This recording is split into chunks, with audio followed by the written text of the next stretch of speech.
जाता है। आज मैं देख रहा था कि बिहार में तेजस्वी यादव, लालू यादव ने टिकट किसको दिया, जरा ये फोटो देखें। मतलब नॉर्मली जिसको टिकट मिलता है वो आदमी लालू यादव और तेजस्वी यादव के साथ फोटो खिंचाता है। यहां तेजस्वी खड़े होकर उसके साथ फोटो खिंचा रहे हैं, लालू अपने बेडरूम में फोटो खिंचा रहे हैं। मालूम क्यों? ये जो छोटा सा आपको एक यंग लड़का नजर आ रहा है, ये मोहम्मद शहाबुद्दीन का लड़का है। शहाबुद्दीन, शहाबुद्दीन जिससे खतरनाक डॉन बिहार ने देखा ही नहीं, उसके लड़के को टिकट दिया गया। मतलब इस पे फिल्में बनती, इस शहाबुद्दीन पे। इस पे मैंने किस्सा गोई किया है, उस पे ट्विटर पे।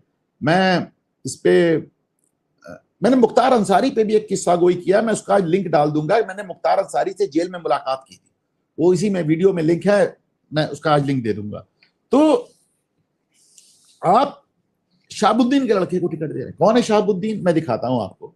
इस आदमी से बड़ा डॉन कोई, देखिए जरा इसके पास हथियार देखें आप जरा इसके पास। मतलब इसके बारे में सुप्रीम, आप देखें इसके पास क्या क्या था, मैं आपको बताता हूं जो मैं लिखा था इसके बारे में। इसके पास ऑटोमेटिक राइफल्स थी, इसके पास नाइट गॉगल्स थे, इसके पास इतने ऑटोमेटिक वेपन्स थे कि सुप्रीम कोर्ट ने कमेंट। अच्छा, वो सब जब पकड़े गए बाद में, जब नीतीश कुमार मुख्यमंत्री बने, तो चूंकि ये सब जंगल राज की कहानियां हैं, जब पकड़े गए तो पता चला उसमें पाकिस्तान आर्म्स फैक्ट्री लिखा था। सुप्रीम कोर्ट ने कमेंट किया कि जिस तरह के हथियार हमारे पास बीएसएफ के पास नहीं है, उस तरह के हथियार लेके ये आदमी संसद में आ रहा है। 4 बार विधायक, 1 बार सांसद किसने बनाया? लालू यादव ने। चंदा बाबू के 2 लड़कों को तेजाब से नहला दिया था इस आदमी ने, तीसरा भी मर गया। बड़ी दर्दनाक कहानी है बिहार की साहब, इस पे अलग किस्सा गोई करके आपको बताऊंगा। मतलब चंदा बाबू वाली कहानी सब में याद होगा कि किस तरह इसने उनके बच्चों को मार डाला था, और दैट इज शहाबुद्दीन, तेजाब से नहलाया था। आपको याद होगा एक अपहरण फिल्म बनी थी, इसकी क्या नाम है, अजय देवगन की। तो उसमें नाना पाटेकर और ये मुकेश पाठक के बीच में सीन था, जिसमें नाना पाटेकर एसपी को थप्पड़ मार देते हैं। तो एसपी मुकेश ठाकुर और वो सामने नाना पाटेकर, ये जो नाना पाटेकर ने जो रोल किया था मोहम्मद शहाबुद्दीन का किया था, प्रकाश झा ने फिल्म बनाई थी। और इस आदमी के लड़के को टिकट देके लालू यादव और तेजस्वी यादव कितना गदगद होके उसके साथ फोटो खिंचा रहे हैं। यह आदमी पुलिस पे, इसने एसपी को मारा, इसने दरोगा को मारा, इसने पुलिस पे घात लगा के हमला किया, इसने अपने जज को धमकी दी जान से मार डालेंगे, इसने अपने जेलर को धमकी दी। कोविड से मरा था, 2020 में शायद किस समय मरा था, 20 या 21 में। तो ऐसा इसका टेरर था। विरोधी और मारा किसको? इसने जेएनयू का प्रेसिडेंट था Chandrashekhar Kushwaha, comrade CPI ML, जिससे अभी कन्हैया कुमार लड़े थे, उसको इसने सिवान में बीच चौराहे पर भून दिया था, हजारों आदमियों के सामने।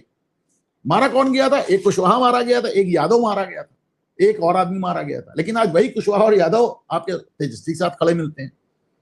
ओम प्रकाश यादव जो इसके खिलाफ चुनाव लड़ा था, इसने पीसीओ वालों को गोली मार दी थी जिसने उसका पोस्टर लगाया था। ओम प्रकाश यादव जिस दिन चुनाव हारे, उस दिन इसने ओम प्रकाश यादव के 9 आदमियों को गोली मार दी कचहरी के अंदर। तो ये इस आदमी का टेरर था। इस आदमी के, इसको ओवैसी एक दिन कह रहे थे संसद में, साहेब होते, इनको सिवान का साहेब कहते थे। आरफा खानम शेरवानी पत्रकार इनको साहेब होते तो आज दुनिया दूसरी होती। साहेब होते तो आज, अरे भैया साहेब होते तो मोदी का क्या बिगाड़ लेते? कहते साहेब होते तो मोदी को ठीक कर देते। साहेब को तो नीतीश कुमार ने ठीक कर दिया, तो मोदी की बात करते हो?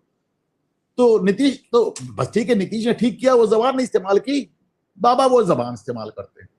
उनके अंदर बिल्कुल हिपोक्रेसी नहीं है। नीतीश को मुस्लिम वोट चाहिए, बाबा को नहीं चाहिए, नहीं चाहिए। तो इस तरह कहते हैं कि जिसको जो जबान समझ में आएगी मैं उसको उस जबान में समझाऊंगा। आपको बताऊं, इस शहाबुद्दीन ने गोली मारी थी चंद्रशेखर को, जेएनयू के प्रेसिडेंट को। तो जेएनयू के लड़के दिल्ली में बिहार भवन है, वहां पहुंच गए प्रोटेस्ट करने। तो जो साधु यादव आज लालू यादव के खिलाफ बोलते हैं, लालू यादव के जो साले हैं, वो बिहार भवन में निकले और उन्होंने पुलिस वालों से कहा इन लड़कों को गोली चला दो। तो लड़के गिरते पड़ते भागे वहां से, ये हालत थी।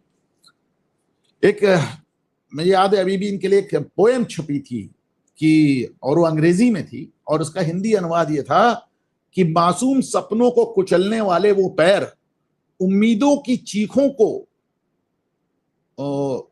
उम्मीदों को चीरने वाली वो गोलियां, सच का गला घोटने वाले वो हाथ, सब के सब सेकुलर थे। सेकुलर राजनीति के नाम पे क्या क्या हुआ इस देश में।